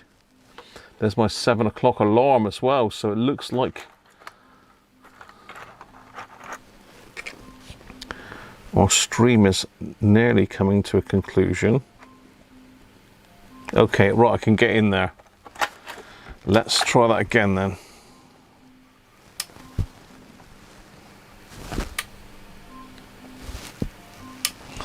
Right, have we lost a...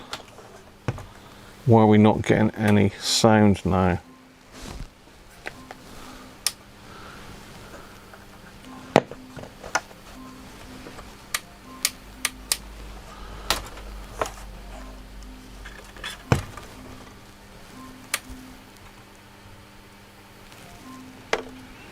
What's going on? Hey?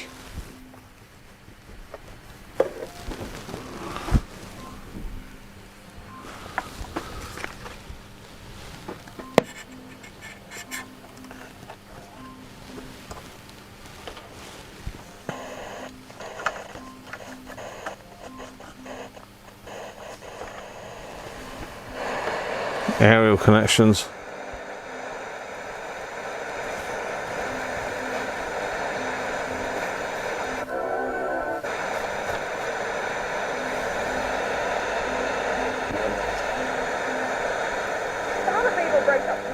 work today, so they're off around the country visiting friends and family.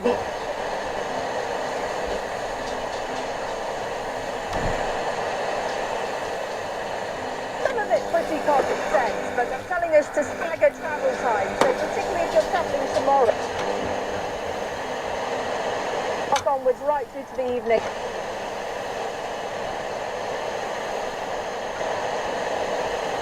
Most high-profile 360 has closed with immediate effect. Nearly there.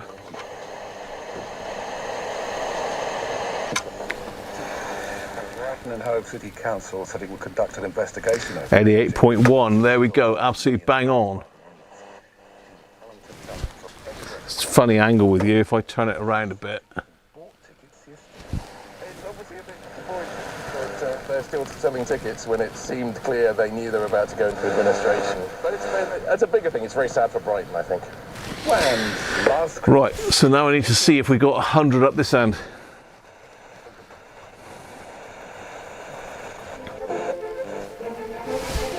Yes, we have. That's a relief.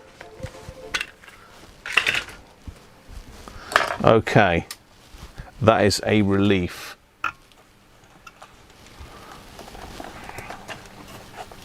Our alignment is complete. I haven't had time to do the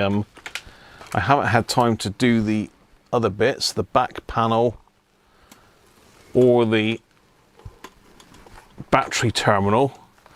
Both of those things are going to have to be done at another date. So more stuff and more stuff outstanding. I was hoping for the Christmas streams this year that I'd be able to get everything done and finished, but not to be, is it? Let's pop that back in there. We've certainly got a lot done today. We've done stuff that we didn't need to, well, not didn't need to do, weren't expecting to do. But we have got our AFC button, and it works as well. So all good in the hood. Not that we've got hoods where I live out in the village. But yeah, so there you are. Look. You wouldn't know I've been in there, would you? So one busted switch fixed. It looks like I've got some more of those as well, so I shall have to keep those handy for future occurrences. Right.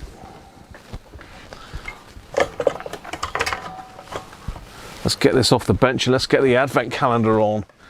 So there we are. A lovely, lovely sounding radio, that. Really, really nice. Probably only about another half an hour, 40 minutes to fix that, I expect. But you know, it's all stuff that we can pick up in later streams, isn't it? Because we've got to keep to our schedule as much as we can.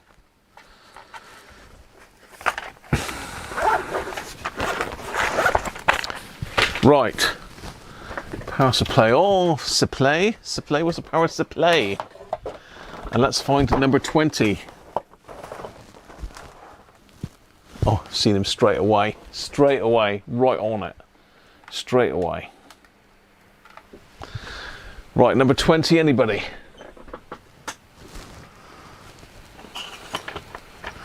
Yeah, I'm going to put them back in, Joe, with the rest of my Switch collection here. Back in the rest of my Switch collection. I'll also put the broken one in there as well, because you never know really when you're going to need just one little tiny piece. It might be a spring, it might be a clip, you never know, so just keep it all together. You know, I may need one of those little tiny pieces to fix another one. Oh, someone walked over my grave then. It's further down the line. There's a spring somewhere as well, but I'll get that. I'll get that in a bit. Right, have we found number 20, please?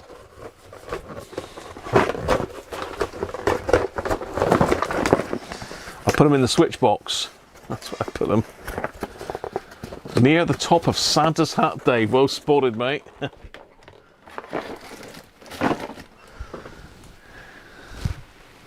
Up there, smack bang in the middle, number 20. So what's that got in store for us today?